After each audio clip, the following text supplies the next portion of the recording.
Hello, in front of me I've got Seat Leon. In this video I'll tell you things you should know before buying this car. In the beginning, check for full digital infotainment system update history. You can check system version by going to Settings, System Informations. Next, inspect the DSG gearbox behavior on test drive. DSG gearboxes often can be damaged. Confirm recall and campaign completion through dealer. Effort trims rides firmware due to sport suspension.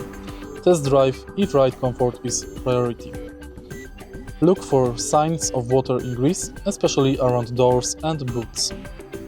Confirm regular servicing, especially for models past 40,000 miles. If you find this video helpful, please like, comment and subscribe.